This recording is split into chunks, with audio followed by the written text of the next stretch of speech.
ಪ್ರತಿದಿನ ವರ್ಕೌಟ್ ಮಾಡ್ತೀರಾ ಜಿಮ್ಮಲ್ಲಿ ಹೊಟ್ಟೆಗೆ ಬೆಸ್ಟ್ ಎಕ್ಸಸೈಸ್ ಅಂತ ಯಾವ ತರ ಚೂಸ್ ಮಾಡಿದ್ದೀರಾ? ಇವತ್ತು 2 ಎಕ್ಸಸೈಸ್ ತಗೊಬಂದಿದ್ದೀನಿ. ಲೇಡೀಸು ಲೋವರ್ ನಿಮಗೆ ಲೂಸ್ ಇದ್ರೆ ಆರಾಮಾಗಿ ಈ ವರ್ಕೌಟ್ ಮಾಡಿದ್ರೆ ನಿಮ್ಗೆ ಒಂಚೂರು ನಾರ್ಮಲ್ ಆಗಿ ಸ್ವಲ್ಪ ಟೈಟ್ ಅಂತ ಅನ್ಸುತ್ತೆ. ಬಟ್ ಇದನ್ನ ನೀವು ಕಂಟಿನ್ಯೂ ಆಗಿ ಮೇಂಟೈನ್ ಮಾಡಿದ್ರೆ ನಿಮ್ಗೆ ಏನ್ ಲೂಸ್ ಅನ್ಸುತ್ತೋ ಅದು ಪ್ರಾಪರ್ ಆಗಿ ಟೈಟ್ ಆಗ್ತಾ ಬರುತ್ತೆ. ಬಟ್ 100% ಡಯಟ್ ಅಲ್ಲಿ ನೀವು ಕನ್ಸಿಸ್ಟೆನ್ಸಿ ಆಗಿದ್ರೆ ಮಾತ್ರ ಇದು ಬೆನಿಫಿಟ್ ಕೊಡುತ್ತೆ. ಸ್ಟಾರ್ಟ್ ಮಾಡಿ. ಉಸಿರನ್ನ ತಗೊಳ್ಳಿ.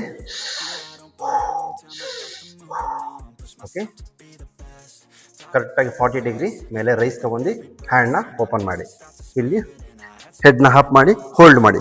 1 2 3 4 5 6 7 8 9 10. ಇವಾಗ ಇದೇ ಮೂಮೆಂಟ್ನ ಕೊಡಿ. 1 2 3 4 5 6 7 8 9. ನೀವು ಮಾಡಿದಾಗಲೇ ಗೊತ್ತಾಗಲ್ಲ ಅದರ ಬೆನಿಫಿಟ್ ಏನು ಅಂತ.